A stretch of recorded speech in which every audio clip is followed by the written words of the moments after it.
Hi అండి.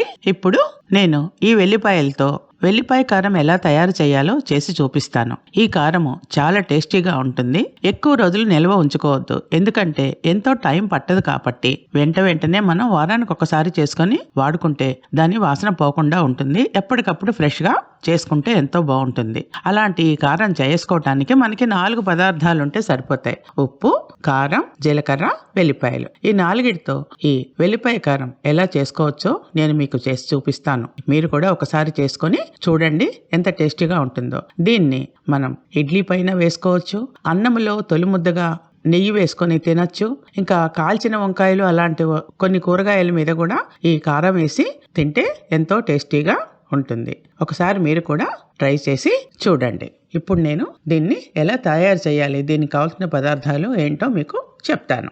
ఇక్కడ అమెరికాలో మాకు వెల్లిపాయలు ఇలా ప్యాకెట్స్లో దొరుకుతాయి. ప్యాకెట్ తెచ్చుకోవాల్సిందే. అదే మనం ఇండియాలో అయితే చక్కగా బయట కనపడుతూ ఉంటాయి. ఏరుకొని మనకి మంచిగా గట్టిగా ఉన్నవి తీసుకొని వస్తాం. కానీ ఇక్కడ ఆ ఛాన్స్ లేదు. వాళ్ళు ముందే ప్యాక్ చేసి ఉంచుతారు. ఈ ప్యాకెట్లలో ఒక ప్యాకెట్ మనకి నచ్చింది తెచ్చుకొని వాడుకోవటమే.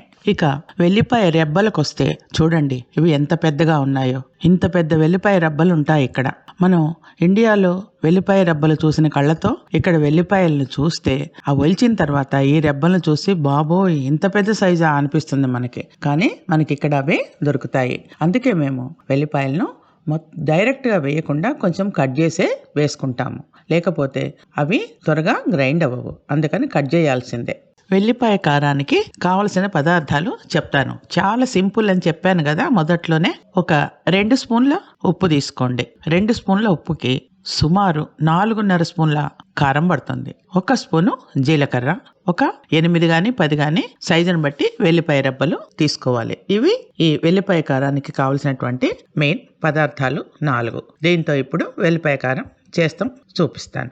మీరు అనుకోవచ్చు, అదేంటి ఉప్పు 2 స్పూన్లు కారం 5 స్పూన్లు అని. ఎందుకంటే మేము మొదట్లోనే చెప్పాను కదా, ఉప్పు చాలా తక్కువగా తింటాము ఒకటి. రెండవది మేము వాడేది ఇక్కడ పింక్ సాల్ట్. మా లెక్క ప్రకారం నేను ఇంతే పోస్తాను. ఉప్పు మాత్రం రుచికి సరిపడా ఎవరు ఇష్టం వచ్చినట్లు వాళ్ళు వేసుకొని వెల్లిపాయ కారం తయారు చేసుకోవచ్చు. ఇప్పుడు ఈ కారము ఎలా తయారు చేయాలంటే, మిక్సీ జార్లో ముందుగా మనం తీసుకున్న వెల్లిపాయలను చిన్న ముక్కలుగా కట్ చేసి 1-2 సార్లు గ్రైండ్ చేయండి. ఒక 5 నిమిషాలు పక్కన పెట్టండి. అప్పుడు అందులో ఉన్న తడి, చెమ్మ అన్ని పోయి వెల్లిపాయలు కొద్దిగా డ్రై అవుతాయి. దాని తర్వాత మిగిలిన పదార్థాలు వేద్దాము. ఇదిగో చూసారు కదా, మిక్సీ జార్లో ఇలా ఒకసారి గ్రైండ్ చేసి ఒక 5 నిమిషాలు పక్కన పెట్టండి. ఇలా పక్కన పెట్టడం వల్ల మనము ఉప్పు కారాలు వేసిన తర్వాత కారం ముద్దగా అవ్వకుండా పొడిగా వస్తుంది. ఇక 5 నిమిషాలు అయిపోయింది. అదే మిక్సీ జార్లో ఆ వెల్లిపాయల పైన మనం చెప్పిన ప్రకారము, కొలతల ప్రకారము ఉప్పు, దాని మీద కారము, పైన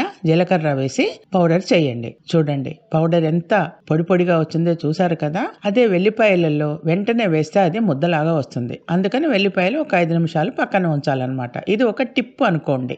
ఇలా పొడిగా వచ్చిన కారాన్ని ఒకసారి కలిపి ఒక గాజు బౌల్లోకి తీసుకొని గాలాడకుండా దాని మీద మూత పెట్టి పక్కన పెట్టుకోండి. దాన్ని వంట చేసేటప్పుడు కావలసిన పదార్థాల్లోకి వినియోగించుకోవచ్చు. ఇంతేనండి, ఇలా ఈజీగా వెల్లిపాయ కారాన్ని తయారు చేసుకోవచ్చు.